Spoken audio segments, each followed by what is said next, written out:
Today, we're diving into something super interesting: why Japanese folks might find it tricky to work with foreigners.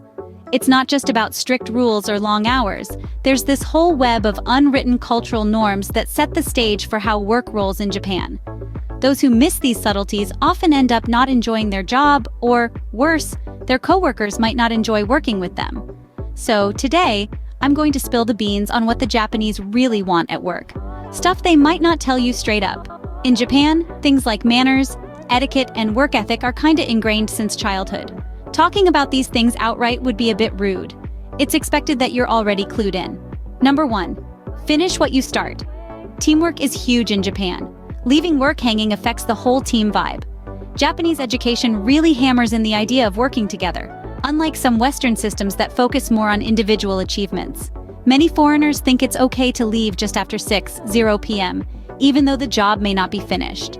In Japan, it's no longer about me. Your actions directly impact the team and their ability to also go home. Japanese from an early age already know how to work well as a team because one of their main focuses in thean school system is shudan kudo, collective action. They wouldn't go home if the job isn't complete, as it would create a burden on their coworkers who'll have to cover their responsibilities. As a deadline in Japan is an absolute thing that can't be missed.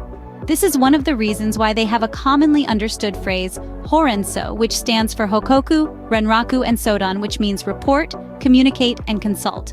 There's an unwritten expectation of a continual communication loop with Japanese team members and managers, which helps ensure that everyone knows how you're doing on your tasks. This even applies to little things like going home. When Japanese announce before they leave, "Please excuse me, 'cause I'm going home before you." Number 2, don't oversell yourself. Being humble is a big deal. Pumping up your skills on a resume can lead to disappointment for your team. It's cool to be honest about what you're good at.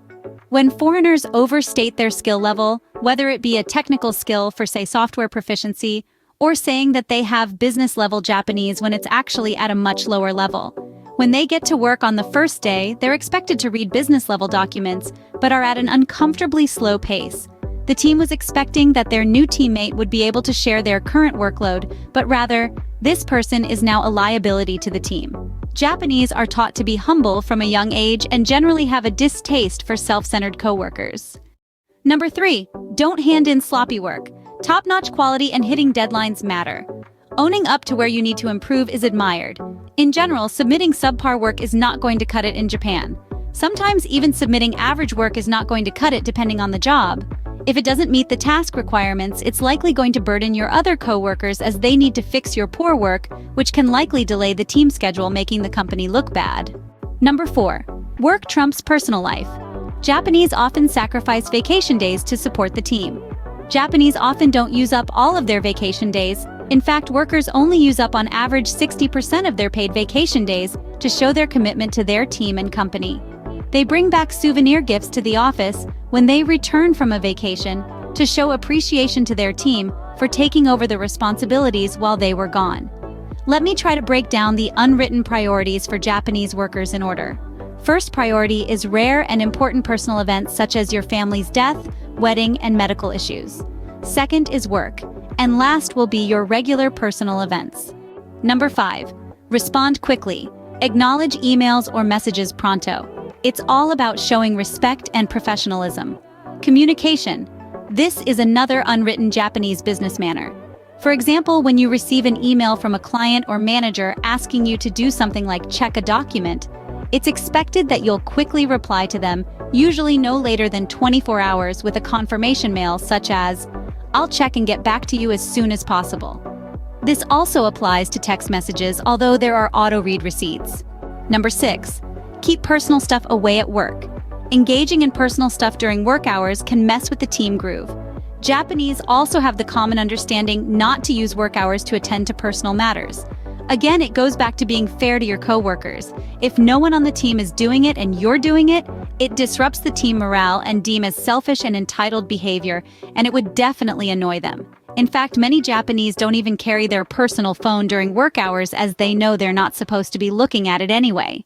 Number 7, be on time. Being late is a big no-no. In fact, don't be late for anything, whether it be for work or deadlines, even if for only 1 minute. It's just common sense in Japan to respect other people's time. Japanese kids are taught in school to be 5 minutes early for everything. It's called gohon mai kudu. You're supposed to start exactly on time and not start preparing at the start time.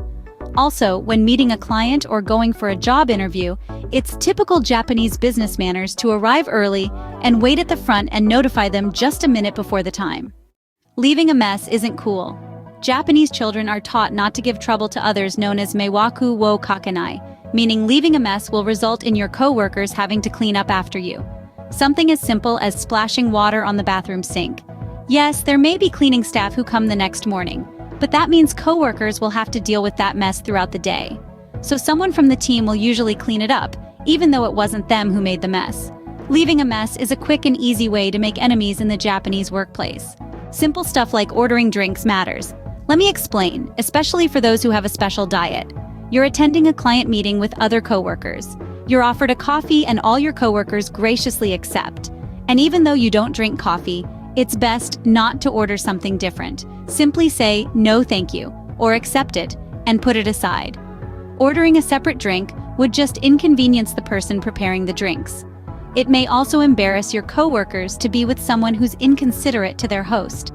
The same thing goes for company lunches or dinners. Japanese are masters at reading the room unless otherwise specified by the manager or boss. Coworkers are probably going to order similar dishes and within the same price range. They're definitely not ordering the most expensive item, and they're not going to order dessert if no one else is. Trying to push your own work ethic can rub Japanese colleagues the wrong way. Trying to push your coworkers to adopt a Western work ethic and culture may be already pissing them off. The easiest way around this is to simply look around the workplace, and if no one else is doing it, you should think twice before you do it yourself. Even asking for permission to do something out of the ordinary already makes it seem like you think of yourself as above the group. Something as simple as taking toilet breaks. If you're taking more than the team, your coworkers are going to start to notice and start feeling like you're taking advantage of the system. An interesting one, many Japanese will even change their diet so as not to offend their coworkers. For example, they won't even eat garlic the day before, knowing that their coworkers will be sitting next to them for the entire next day. It's this level of consideration and courtesy to others that's been ingrained in Japanese people, which may be difficult for foreigners to understand. What do you think about Japanese work culture? Please like and subscribe. This will help the channel greatly.